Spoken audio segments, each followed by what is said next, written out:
So this video will be my impression of the Action 5 that I got a few weeks ago, and I've been using it since a few weeks now. I have some thoughts about this camera that I will share with you, and now I will just pull up some clips that we recorded with new Action 5.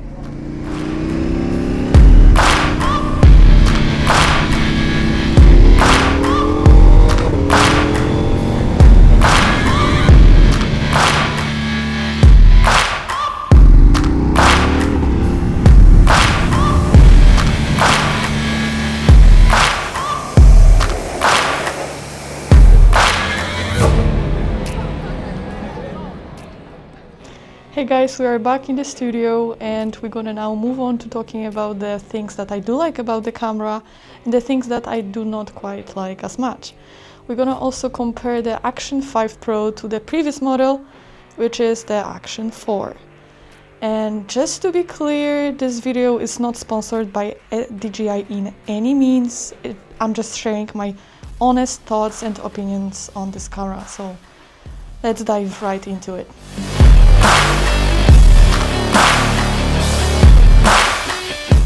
The screen is slightly bigger, and thanks to OLED display you can see everything more clearly, and the colors seem to pop more as well, which is a very nice improvement to have, especially when you want to use the camera in bright conditions. For example, when I'm not riding and I want to just shoot and frame, I can see everything very clearly on the screen of Action 5 compared to Action 4, and there's no problem even with the sunny weather, which is a very nice upgrade.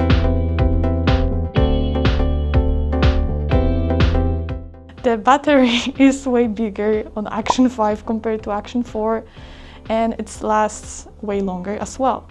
So, for example, when I was recording my birthday vlog, I recorded it for approximately an hour or over an hour, and I was at the end of the recording at 80%, which is wild. Comparing that to Action 4, I would have around 50% after recording for 1 hour, which is a big improvement. Then also the battery on Action 5 is compatible with Action 4. So you can use the battery for Action 5 for Action 4. Or you can just buy two and have two. That's way easier, I think.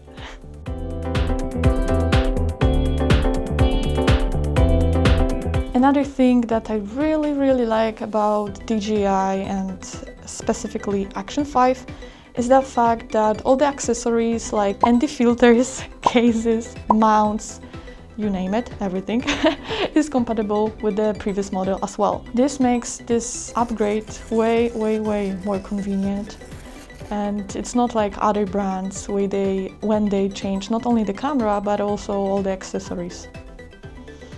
We know what brand we're talking about.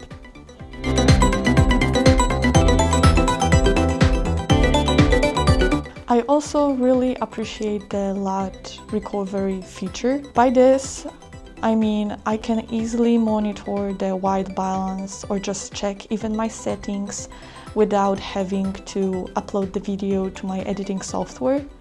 I can just click on the screen, check that, and record in whatever settings I want to.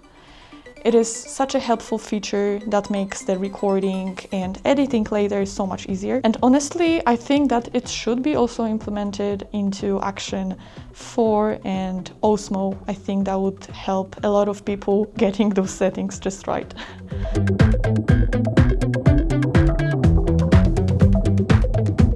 The dual microphone setup is a big plus in Action 5.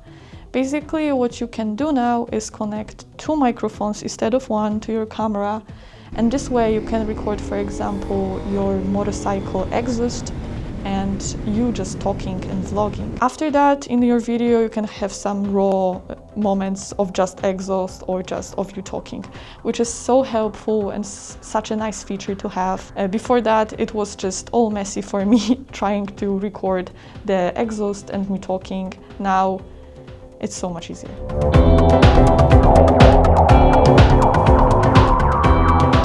Speaking of microphones, the connectivity in Action 5 is also way smoother and way faster. For example, with Action 4, after the camera turned off, it could take about 20 seconds, even more, for the microphone to connect again to the camera and start recording the sound.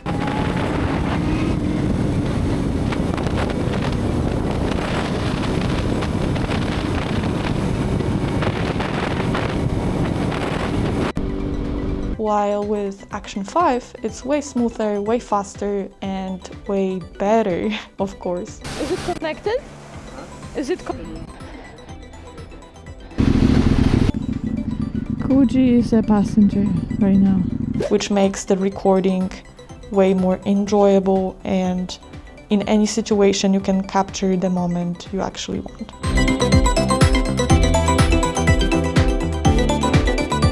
There's also a function that allows you to record audio as a backup.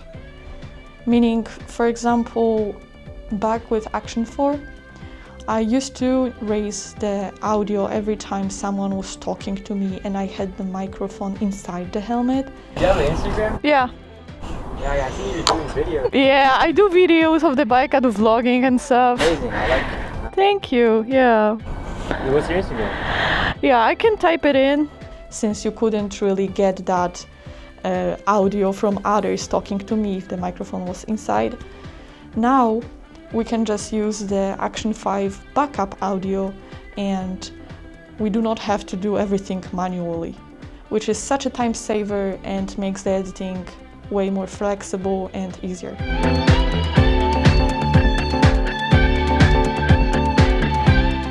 Action 5 never really freezes or never lags, which is a huge plus. And same with Action 4, I never had any problems with it, I never lost any files or moments with it at all. It's also a huge plus that this camera has a 64 gigabytes of internal storage. So even if I forget to free up some space on my SD, I still have the space on my camera. And now the things that I do not quite like about Action 5.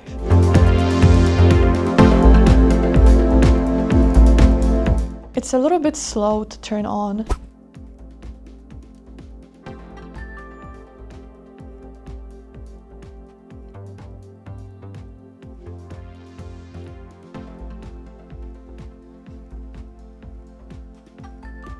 And it can be really frustrating when, for example, you're trying to capture something in a rush. And by this, I mean just turning on with the power button.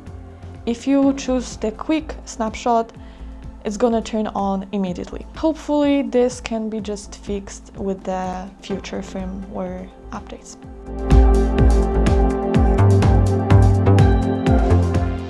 Unfortunately, when it comes to the quality, there is practically no improvement at all. I knew that when I ordered the camera, since the sensor is the same size as the Action 4, so I didn't expect much. Even the bitrate is slightly lower, which has been already addressed by many people and by DJI themselves. They said that they will try to upgrade it, update it with the future firmware upgrades.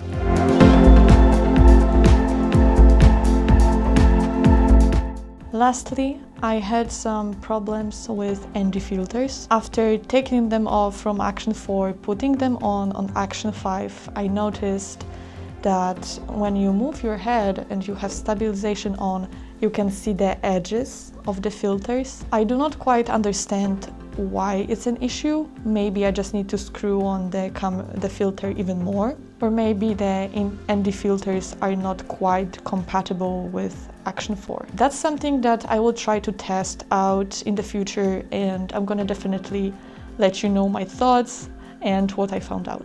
So this was my review of the Action 5 Pro. Overall, I feel like it's a pretty nice camera with great upgrades on the screen, microphone connectivity, and battery life. But if you're looking for something with more of a leap in quality, well, you will be disappointed.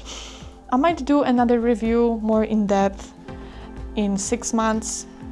Just gonna see if DJI actually updates every problem that we found. Gonna definitely let you guys know. If you're looking to get an Action 5 or maybe Action 4, since it's on a pretty nice price right now.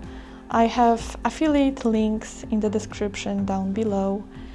It doesn't cost you anything and it helps my channel to grow, so I would very much appreciate using my links. So let me know your thoughts in the comments below. Have you tried the Action 5 Pro yet? Would love to hear that, would love to hear your opinion about that camera. Thank you so much for watching, guys, and see ya.